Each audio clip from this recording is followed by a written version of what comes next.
Okay, let's get cracking. So here it's the paragraph beginning with Re'eh.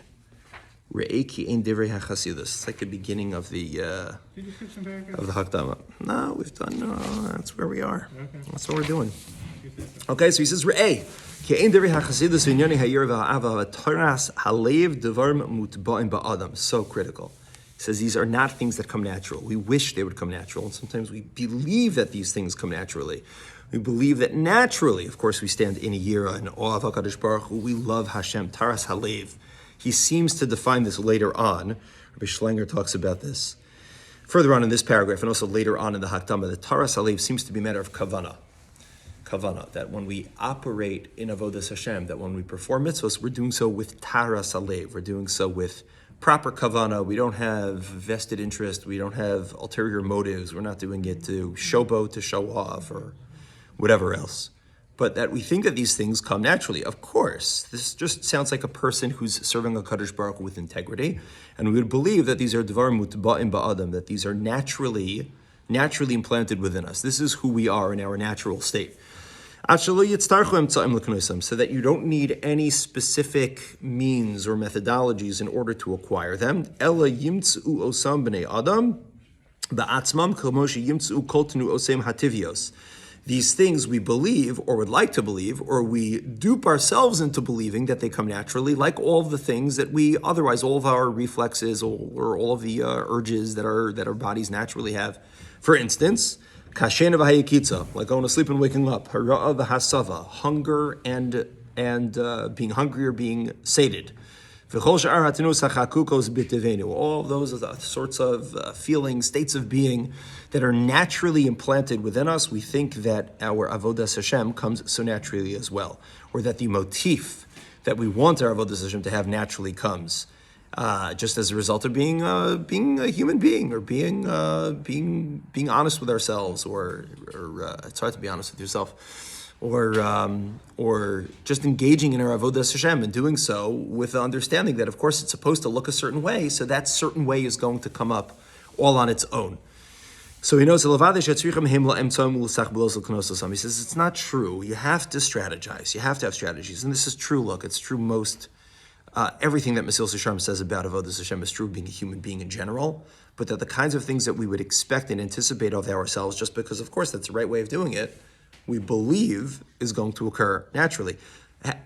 We are people of integrity, right? That in of itself is very meta. But just having integrity in the first place isn't necessarily something that comes naturally. Being an honest person isn't something that necessarily comes naturally. There are specific thoughts that we can think, and there are specific strategies that we can devise, and we need to come into an understanding of our own behavior and think about who we are and think about what is challenging us and what's withholding us, what's holding us back from acquiring the kinds of midos that we want to have, whether it's in strict avodas Hashem in terms of midos and in terms of mitzvos and in terms of Talmud Torah or Chesed or whatever, but just being a person, just in terms of our relationships or professional life. We are not naturally a certain way. There are very few things. There are very few natural positive nitios that we have that are not overridden by environmental factors, which is what he discusses next. He says we need to strategize that there's no shortage of those things that will be mafsid, that will deter a person, or that will ruin this for a person, that will distance a person from that path that he really ideally wants to have. It's cognitive dissonance. There can be a huge distinction between what we think, what we know, and how we actually act. The ability to actually make good in that behavior, it's very, very helpful when you, in parenting, this is very helpful. I don't mean that this is a parenting trick, but like if we stop ourselves every now and again, we realize, at times anyway, that we're asking our kids, or we're asking our kids in a manner of, like, hello, don't you know, how could you raise your voice, and how could you be so cruel to your sibling, and how can you be so irresponsible when it comes to your homework, or why are you always running late, or why don't you get your act together? And you pause, no, I do that. I do that also. I just did that the other day. I'm doing that right now to you. I'm yelling about how you're not supposed to yell. right? I'm doing that to you right now, or these kinds of behaviors that I think ought to come naturally to a kid. I'm baffled by the fact that they haven't. To try to use it as a mirror and to recognize that these things are very challenging. They're challenging for children, but they're challenging for adults as well. It says all the same, there's no shortage of paths that we can take in order to distance those things that will distance us from where we want to be.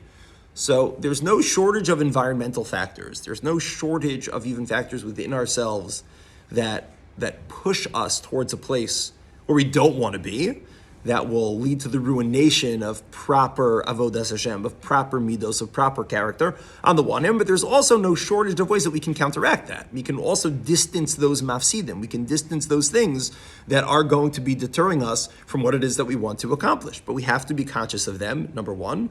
We have to think of them. We have to spend time thinking about them, thinking on them, meditating over them, and also getting eitzah. That is a point that the Ramchal makes later on, that you need to take advice and counsel from people who have already been there and done that, who have already had that sort of life experience.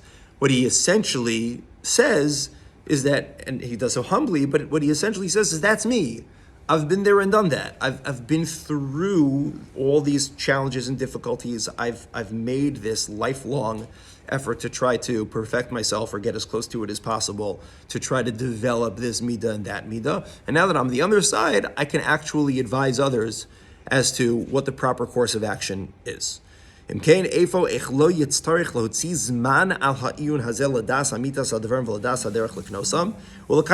we possibly not spend time on these things? We spend time in our avodas Hashem, but we don't necessarily spend the time thinking about our avodas Hashem.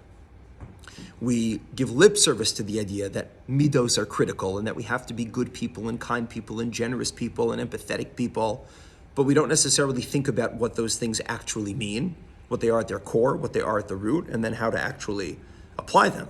What does an empathetic person look like? What does a responsible person look like? What does a generous person look like? Why is generosity actually important? And then how do you go about actually implementing it, giving thought to these ideas and spending time analyzing, considering what they are in of themselves, objectively, what is this midah about? And then subjectively, where am I on that continuum? How much have I mastered it? How much have I inculcated it into who I am? Or not? How do we go about trying to acquire it? How will we go about acquiring it if we don't spend the time doing so? They don't come naturally. We like to believe that they do. We like to believe that we're already there. But if we spend time both thinking about the midos and then also thinking about really genuinely where are we with respect to those midos, we may find otherwise. The idea is not to like obliterate our whole sense of self-worth or to give ourselves, some kind of I'm really terrible and I'm horrible and I'm awful. This isn't like, this isn't musser in that regard. It's just a fact of life. It's part of the human condition. Things that we hold to be important, that we think are valuable midos, valuable parts of our character, we tend to assume we're already there. And if we don't spend the time thinking and analyzing, so we're not going to get there. Yeah? Do you want comments during, after? During. I don't want to ruin your thing. So you're saying that the intrinsic, the deep-rooted, or not the deep-rooted, that a Jew does not have an intrinsic love or fear of God. I'm not sure that's true. Because the English reads, for piety, fear of the eternal, love of the eternal, and purity of heart are not deeply rooted within a person, which means they're there. It's just not. I don't know if you know that's a good definition. That's an interesting question. Right. Because I don't know that. To be very specific, ein divrei hachasidus ve'inyonei hayira v'ha'ahava v'taras halev devar mutba'im ba'adam. Much may hinge, in terms of the Ramchal's view, on the word inyane. Okay. What does he mean by matters of yira and matters of ahava?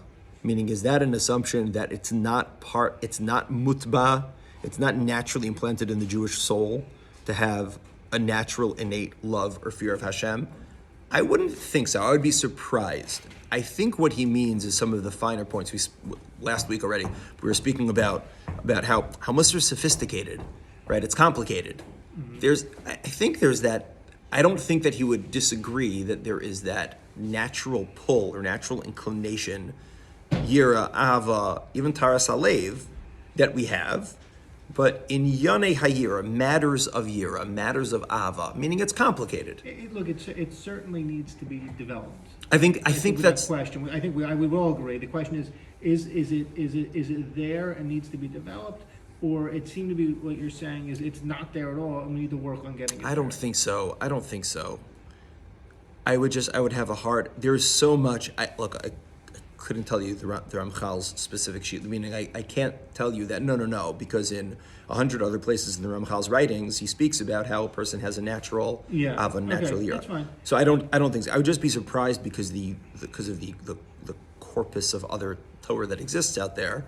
We saw it a little while ago in Alei Shor, that people have a natural sense of Yira. Yeah.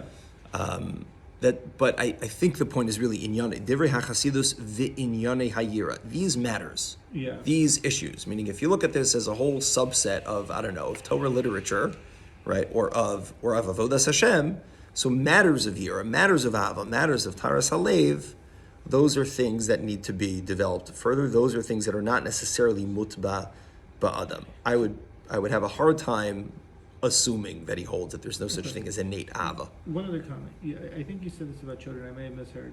Do you think that children are intrinsically honest, or do you and somehow it just like society or life kind of makes them possibly dishonest, or do you think they're intrinsically not necessarily honest, and we need to teach them to be honest?